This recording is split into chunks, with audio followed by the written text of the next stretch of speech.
Hey everyone, it's Lori from the Watchman's Midnight Hour. I'm just putting a few little things I got from Mother's Day here for you to look at. Candle's pretty funny, but it smells good, I have to admit that.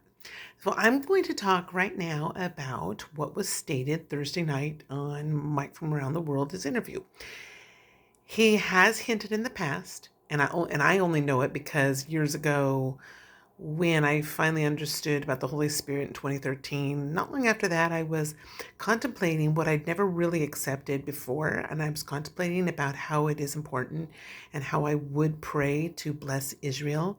And the moment I accepted that truth that we are to pray for the blessings or blessing of Israel, all of a sudden I had an open vision. And my vision was of a blue particle beam that came down from above, from space, and it domed over, which I understood to be Israel.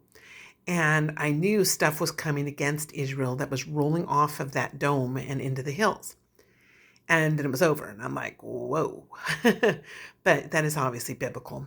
The Lord's protection does come upon Israel, and all of those atomic bombs, missiles, whatever that's coming against Israel to totally destroy Israel hits that dome and is pushed off or rolled off into the hills against its enemies. And if you didn't hear Thursday night's interview by Paul Begley of Mike from Around the World, you need to hear it.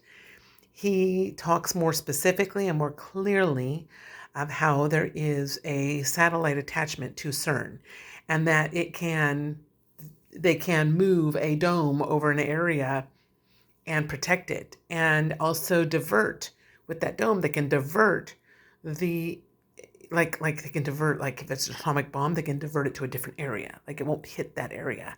It's very interesting what he says, but it totally confirms what the Lord showed me in that one powerful vision.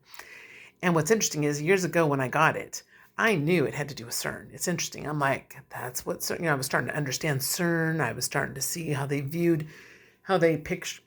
pictured a blue large particle beam, and it looked just like what I was shown in my vision. So yes, he's supposed to supernaturally protect Israel. However, God in his sovereign will allows stuff to be in our possession to do such a move. It, it's not like he's going to just suddenly pop in and everybody's going to be like, whoa, what's this? Most people are going to think it's supernatural because they don't know what CERN can do. They don't know that it can do what Mike has just stated that it can do. And they're going to think it's a miraculous move of God, right? So I just wanted to mention that there's a reality to that, and it's coming soon.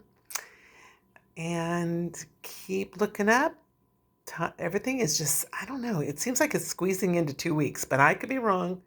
I do know that the Feast of Shavuot is coming June 1st through the 3rd. And then we head through that month and into July. And everyone says that these months, these days are just accelerating like crazy. We have to admit one thing though. When Japan had that first earthquake, right, that one that messed with Fukushima, it not only raised the island up, but they did admit that it shortened the day a little bit, the time, which is really interesting, which would then speed up time, correct? So we have had many, many multiple large earthquakes of that size since that time.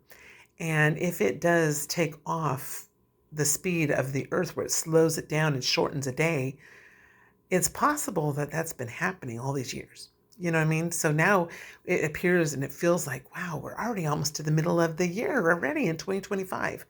And it just feels like it flew by. And a lot of people are mentioning that. And we're also noticing, different people are saying, hey, it's not just 12 hours anymore. It's almost every 12 minutes that a new thing is happening. It's getting faster and faster, and the contractions are getting closer and closer, correct? That's more when the delivery happens. It's not so much, people are like, oh, it's birth pains. Birth pains are actually contractions that get closer and closer together over time. And there's literally no break between them to the point where then that you're supposed to push and the baby comes. So I believe we literally have almost like no rest break between every event that keeps happening that portrays the Lord's coming time frame. And hang in there. God bless you all. We're almost home. Bye bye.